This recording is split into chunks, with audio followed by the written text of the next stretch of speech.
따라합시다. 주님을 얼마나 사랑하십니까? 오늘 본문은 예수님이 그 제자인 베드로에게 던지신 세 번의 질문입니다. 같은 내용입니다. 요한의 아들 시몬아, 네가 이 사람들보다 정말 날 사랑하냐?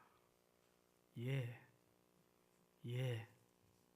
세 번째 물으니까 조금 당황이 돼서 왜 자꾸 물으시나 싶어서 주님 다 아시지 않습니까? 제가 주님을 사랑합니다. 그랬더니 그때마다 주님은 사명을 부여하십니다. 내 어린 양을 먹여달라. 내 양을 쳐달라. 내 양을 먹여달라. 이렇게 부탁을 했어요. 네가 젊어서는 네 의지대로 네 뜻대로 살았지만 앞으로는 네 뜻대로 못 산다. 사명받은 다음부터는 네가 팔을 벌리면 이 사람 저 사람들을 끌고 갈 거다. 아멘. 일터가 있기 때문에 그런 뜻의 말씀을 하시고 마지막 십자가에 거꾸로 달려 순교하게 될 것까지를 암시하는 말씀을 하신 내용입니다. 여러분, 예수님이 부활하신 다음에 그 제자들에게 수차례 나타나셨습니다. 제자들이 너무도 반가웠고 기뻤고 너무 좋았습니다. 예수님이 십자가에 달려 돌아가시는 장면을 목격한 제자들과 그를 따르는 사람들은 다 시리에 차섰습니다. 절망했습니다. 하나님의 아들이 그렇게 권능과 이적을 베푸시던 분이 허망하게 가장 흉악한 사형 형틀인 십자가에 달려 돌아가시다니. 그래서 시리와 절망에 빠져 있었습니다. 그런데 그 주님이, 하나님이 그를 죽은 자 가운데서 3일 만에 예수님을 살리신 겁니다.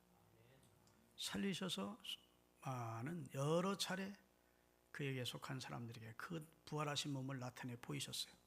특별히 제자들에게도 수차례 나타났습니다.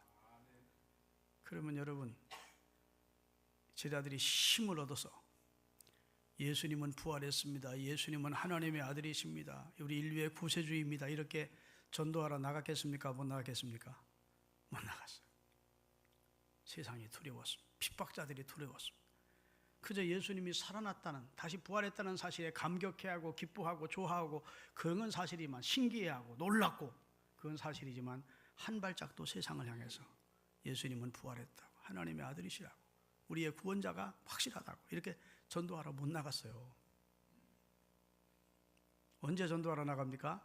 얼마 오랜 후에 승천하시면서 성령 받으라, 예루살렘 떠나지 말고 그래야 권능 있고 권능 받아서 내 증인 된다 하는 말씀에 순종해서 예수님 승천하신 후 여들이 열흘 동안 매달려서 하나님 앞에 회개도 하고 약속의 성령을 달라고 기도할 때 불의 혀처럼 불이 갈라지면서 바람 같은 강력한 그들에게 역사가 일어나면서 성령의 권능이 임했다고. 그때 꺼져버렸던 엔진이 불이 붙은 겁니다. 그때부터 나가서 순교의 우려움을 무릅쓰고 예수 그리스도는 하나님의 아들이시라고, 우리의 구원자시라고, 그는 우리의 죽으셨고 하나님이 그를 죽은 자 가운데 3일 만에 살리셨다고, 그를 믿을 때 구원받는다고 전하기 시작한 것이지, 성경을 잘 모르는 사람들은 부활한 다음에 예수님 막 전도하러 다녔다는데 성경 복음서를 아무리 연구해 보세요. 예수님의 제자들이 한 발짝부터 못 나갔다고. 죽을까 두려워서, 세상이 무섭고 핍박자들이 두려워서 성령의 권능이 임한 후에 그리스도의 증인이 된 거예요. 제자들이 이제 할 일이 없는 겁니다. 예수님은 그전처럼 늘 36시간, 1년 24시간, 아이고 죄송, 지금 마음이 급해서 그래 지금. 하루 24시간 주님이 늘 같이 해주셨는데, 그때는 예수님이 제자로 있을 때는, 이제 예수님이 부활하신 주님이 어쩌다 한번 나타났다 사라지셨다, 나타났다 살아나니까 이게 어떻게 살아야 되나 싶은 생각이 들었어요. 그래서 제자들이 모인 자리에서 베드로가 아이고 나는 물고기나 잡아서 먹고 살아야 되겠다 하고 자기 고향 디베랴 갈릴리로 가니까 다른 제자들도 우리도 같이 가십시다 하고 6명이 따라갔대요. 아멘. 예수님과 같이 잘 때 예수님이 다 먹을 것, 잠잘 것 다 해결해 주셨는데, 예수님이 이제 부활하신 다음에 어쩌다 한 번씩 그 부활하신 몸을 나타내시지 살 길이 막막하잖아요. 그러니까 다시 옛날로 돌아간 겁니다. 그래서 3년 전에 그물 다시 씻어가지고, 그래가지고 그 밤에 제자들이 갈릴리 바다에 디베랴 바닷가에서 그물을 던졌는데 애운 것이 하나도 없는 거예요. 물고기가 그렇게 안 잡힐 수가 없어. 그런데 해가 이제 먼동이 토우는데 그 해변에 한 분이 서서 얘들아 너에게 물고기가 있냐 이렇게 물은 거예요. 잡은 게 있어요 없어요? 없으니까 없나이다 그래서 물고기 살아본 사람인 줄 알았던가 보지. 그래? 그럼 배 오른편에 그물을 던져봐라. 그래서 그분이 말씀한 대로 배 오른편에 그물을 던졌더니 아유 너무 많은 고기가 잡힌 거. 지금도 성지순례 가면 베드로고기라는 고기가 있습니다. 그때 잡힌 성인의 아마 장단지만한 아이들의 장단지만 할 거예요. 그게 베드로고기라는 그게 253마리가 잡혔대. 여러분 모나미 볼펜에 보면 모나미 해놓고 뭐라고 써있죠? 153이라고 써놓은 게 모나미 볼펜 사장이 축복의 숫자다 해가지고 모나미 볼펜을 창업하면서 153을 썼어. 여하튼 253마리가 잡힌 겁니다. 자, 그렇게 많은 고기를 잡게 되자 똑똑한 요한이 베드로를 향해서 형님 예수님이십니다 그런 거예요. 과거 자기들이 예수님 제자 되기 전에도 밤새도록 그물 던져 애운 것이 없다가 깊은 곳으로 가서 그물 던지라는 주님의 말씀 한 번 순종해서 많은 물고기를 잡았었거든요. 그렇죠? 그것이 이제 연상이 된 겁니다. 아, 주님이 오셨네요. 그랬더니 베드로가 주님 앞에 배가 이 육지에 닿을 때까지 기다리지를 못하고 성격 급한 베드로가 벗고 있다가 겉옷을 두르고 물가로 뛰어내린 겁니다. 그래서 예수님께로 갔어요. 예수님은 이미 모닥불을 피워놓고 떡을 준비해놓고 저들이 가져온 생선을 가서 구워주시면서 아침 조반을 같이 하게 된 겁니다. 블랙파스트 식사를. 여러분 얼마나 감격스럽게 해서 비록 빈들이지만 부활하신 주님이 직접 마련한 식사를 함께 먹는 거예요. 감격의 도가니였을까요? 기쁨의 도가니, 환희의 도가니였을까요? 그런 식사를 마치신 다음에 예수님이 베드로를 불러놓고 요한의 아들 시몬아, 베드로야 하지 않았어요? 옛날 이름으로 부릅니다. 베드로라는 이름으로 개명되기 전에 원래 이름이 시몬이었어. 요한의 아들 시몬아, 네가 이 사람들보다 정말 날 사랑하냐? 이렇게 물었어. 예, 그렇습니다. 또 물어. 3번을 물으셨다. 그랬더니 주님께서 그때마다 귀에 그 베드로가 해야 될 사명을 부여하시는 내용이 오늘 본문이 되겠습니다. 요한의 아들 시몬아, 네가 이 사람들보다 나를 더 사랑하느냐? 아주 짧고 간단한 질문입니다. 명확한 질문입니다. 그러나 깊은 뜻이 있는 질문이에요. 내가 나를 사랑하느냐고 베드로에게 예수님이 물으셨어요. 예수님이 다른 물음은 묻지 않으셨습니다. 너 나 부인하지 않겠다더니 왜 부인했어? 그렇게 묻지 않습니다. 너 지금도 나를 살아계신 하나님의 아들이고 메시아라고 믿느냐? 그것도 묻지 않으셨어. 그의 믿음도 묻지 않고 그의 지금 형편도 묻지 않고 그가 실패한 그 내용을 추궁하지도 않고 단 한 가지, 네가 나를 지금도 사랑하고 있냐? 이렇게 물으신 것입니다. 할렐루야. 사랑스러운 눈으로 그를 보시면서 부드러운 음성으로 시몬아, 너 정말 나 사랑하냐? 이렇게 물으신 거예요. 훌륭한 의사는 환자의 마음과 몸의 질병을 미리 알아차리는 것처럼 예수님은 지금 베드로의 송구스러워하는 마음을 모르지 않습니다. 그래서 그가 당황해 할 말, 그가 미안해서 쩔쩔몰할 말을 묻지 않으셨어요. 너 회개했냐? 나 저주까지 하고 부인해놓고 그거 묻지 않으셨어요. 예수님 편에서 보면 베드로에게 물으실 질문이 많았을 거예요. 그런데 한 가지만 물었습니다. 사랑을 물었어요. 아멘. 다시 말하면 예수님을 사랑하는 것이 으뜸이라는 겁니다. 으뜸, 최고봉. 바울은 고린도 13장에 사랑 없으면 아무 유익이 없대. 산을 옮길 만한 믿음이 있어도 사랑 없으면 아무것도 아니야. 천사의 말을 하고 각종 방언을 말해도 사랑 없으면 소용없대. 여러분, 예수님의 제자 중에 십자가 밑에까지 따라간 제자가 누군 줄 아십니까? 예수님을 가장 사랑했던 제자 요한이요. 아멘. 예수님으로부터 가장 사랑을 받았던 제자가 요한입니다. 늘 그의 예수님의 품에 기대어 있던 자였어요. 그러니까 믿음도 환경 따라 변하는 거예요. 지금 막 핍박자들이 예수님을 잡아 죽였어. 자기들도 잡으려고 그래. 어떻게 따라가? 다 도망갔지만 예수님을 정말로 사랑하던 제자는 십자가 밑에 있었다. 그래서 예수님이 요한을 향하여, 어머니를 향해서 어머니 당신의 아들입니다. 요한에게 요한아 내 어머니를 부탁한다 그랬다. 믿으시면 아멘. 여러분, 주님을 사랑하는 것이 성도에게 최고의 정상에 서는 것이고 으뜸입니다. 그래서 사랑을 주님은 3번씩이나 묻고 또 묻고 또 물으신 거예요. 여러분, 예수님께서 지금 이 시간 여러분에게 나타나셔서 이같이 물으신다면 여러분은 어떻게 대답하시겠어요? 못자국 난 손으로 내 손을 어루만지시면서 부드러운 음성으로 아무개야 너 정말 나 사랑하냐? 이렇게 물으신다면 여러분은 어떻게 대답하시겠습니까? 얼마나 가슴 깊은 곳을 찌르는 질문입니까? 나를 위해 고난받고 나를 위해 십자가에서 피 흘려 죽으심으로 나를 사망에서 생명으로 구원해 주신 그 고마우신 주님이 내 손을 붙들고 너 정말 나 사랑하냐? 이렇게 물으신다면 여러분이 어떻게 대답하셔야 되느냐고요. 나는 나다니엘이 아니에요. 나는 도마가 아니에요. 나는 베드로가 아니야. 주님은 내 대답을 듣기를 원하시는 겁니다. 아멘. 예, 저도 주님을 사랑합니다. 그러나 주님이 저를 사랑하시는 사랑에 비하면 제 사랑이 너무 미미합니다. 그렇게 우리가 고백할 수밖에 없지 않겠어요? 제가 주님을 좋아하지요. 주님을 사랑하지요. 그렇지만 단서가 붙어서 네가 이 사람들보다 나를 더 사랑을 묻고 있거든. 우리가 이 세상에 그 어떤 것보다도 주님을 더 사랑하는 사람이 되기를 주님이 원하시는 것 같아요. 할렐루야. 예면 예라고 아니면 아니라고 대답해야 되는데 예라고 만약 대답하면 주님이 여러분의 고백을 기뻐할 겁니다. 예, 저도 주님을 사랑합니다. 그런 사람에게 하나님은 성령의 능력과 은사를 그리고 은혜와 사명을 맡겨주실 줄로 믿습니다. 여러분, 베드로가 믿음이 없던 자가 아니에요. 믿음 좋았습니다.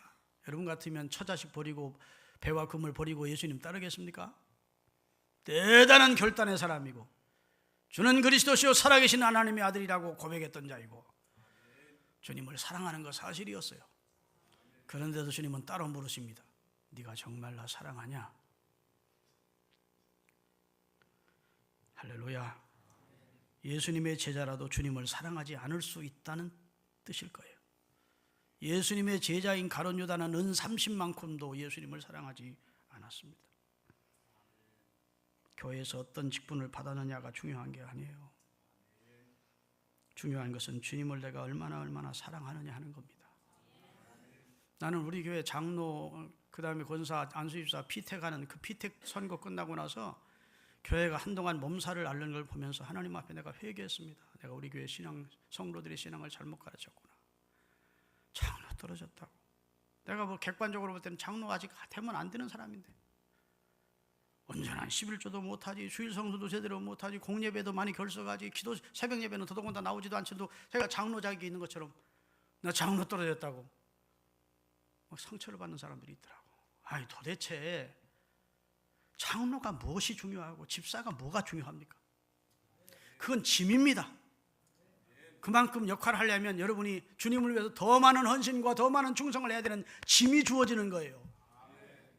꼭 영광이라고 생각하면 안 돼요. 그만큼 내게 하나님이 더 많은 것을 요구하고 있는 거예요. 집사면 어떻습니까? 평신도 못하고 교사면 어떻고 성가대원이는 어떻습니까? 주님을 사랑하면 되는 것이지. 주님의 사랑을 받고 주님을 사랑하면 되는 겁니다. 할렐루야. 우리가 세속적인 시각으로 교회 생활을 하지 않기를 주의 이름으로 축원합니다. 우리가 은혜 안에서 내가 주님의 사랑을 받고 내가 주님을 사랑하면서 뭔 직분이 중요하냐? 내가 어떤 위치에든지 주님을 기쁨으로 섬기면 되지. 이런 마음을 가지시고 신앙생활하면 저 아름다운 신앙으로 하나님이 여겨주실 줄로 믿으시기를 바랍니다. 나중에 주님께서 심판하실 때 내가 교회에 무슨 직분을 말하느냐 묻지 않으실 겁니다. 네가 얼마나 나를 사랑했느냐 물으실 거예요. 우리 이름이 교회의 지도자의 명부에 오르지 않더라도 주님을 사랑하시면 되는 겁니다. 할렐루야. 교회의 중직을 맡아서도 하나님의 생명책에 그 이름이 없을 수가 있어요. 교회의 중직을 맡고도 하나님의 교회에 더 파괴적인 일을 하는 사람들이 얼마나 이 세상에는 많은지 모릅니다. 주님을 사랑하는 마음이 없으면 총회를 섬기는 목사나 장로 중에도 총회에 파괴적인 일을 하는 걸 보고, 노회도 그렇고 교회도 그렇고, 주님을 사랑하는 사람이면 그렇게 할 수가 없는데, 주님을 사랑하는 마음이 없으면 그 직책이 도리어 교회를 파괴하는 일에 쓰임을 받더라고요. 우리 스스로 이 시간 자문자답해 보시기를 바랍니다. 내가 정말 주님을 사랑하는가? 내 구주 예수를 더욱 사랑, 엎드려 비는 마 들으소서. 내 진정 소원이 내 구주 예수를 더욱 사랑, 더욱 사랑. 여러분 교회 생활하면서 은혜 많이 받으셨죠? 놀라운 체험도 하셨죠? 기도응답 받은 경험도 많으시죠? 그러나 주님을 사랑하는 마음이 여러분 속에 뜨겁게 없다면 소용없어요. 다시 말해서 무엇을 보고 무엇을 듣고 무엇을 받았다 해도 지금 현재 주님을 사랑하는 사람이 아니면 그것이 별로 의미가 없는 사람. 아멘. 차라리 받은 게 없고 들은 게 없고 본 것이 없어도 주님이 날 위해 생명을 버려 나를 구원해 주셨네, 너무 고맙네, 그런 마음으로 주님 앞에 늘 고마운 마음으로 기도하고 고마운 마음으로 찬송하고 고마운 마음으로 헌신하면 주님이 보실 때 1등 신자야. 할렐루야. 사랑하는 여러분, 우리가 주님이 큰 교회를 목회하고 선교사 많이 한 목사에게도 물으실 거예요. 나중에 네가 정말 나를 사랑하는 마음으로 했냐? 두려운 말씀입니다. 우리 주님을 사랑하는 마음으로 일하십시다. 사랑만이 주님 앞에까지 가게 하는 거예요. 고난도 이기게 하는 거예요. 사랑하면 짐이 되지 않습니다. 직분이 짐이 되지 않아요. 사명에 짐이 되지 않습니다. 사랑하면.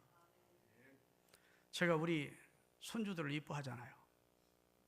모르시는구나. 그럼 교회 생활 잘하는 분들이야. 얼마나 내가 이뻐하는지 몰라. 우리 목사님 정말 너무 이뻐한다 싶을 만큼. 이쁜 걸 어떻게? 그래서 여기를 안고 저 또 이놈도 안아달래. 여기다. 사실은 무겁습니다. 그래도 너무 세상을 다한 것 같은 즐거움이 있어. 그런데 10kg짜리 쇠뭉치 들고 있으라고 이쪽에 하나 주고 이쪽에 통나무 하나 10kg짜리 들고 있으라고 주고 하면 여러분 같은 무게지만 얼마나 힘들겠습니까? 불교 말로 전생에 내가 무슨 죄를 많이 져서 이런 것들을 이렇게 들고 있어야 되나, 그러지 않겠습니까?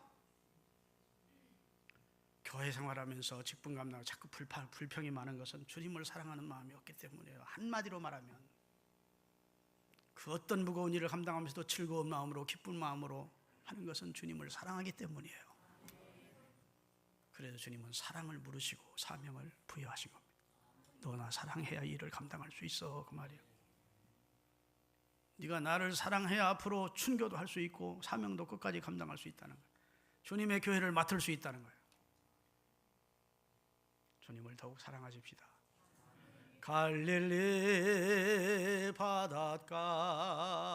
바닷가에서 주님은 시몬에게 물으셨네.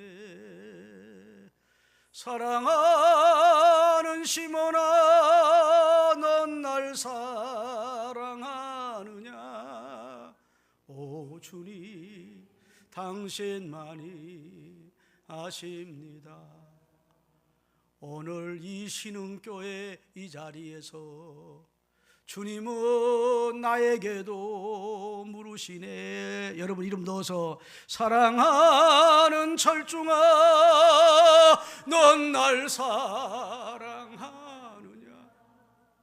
오 주님, 당신만이 하시니. 다시 한번 내 이름 넣어서 사랑하는 철중아, 넌 날 사랑하느냐. 오 주님, 당신만이 하신 일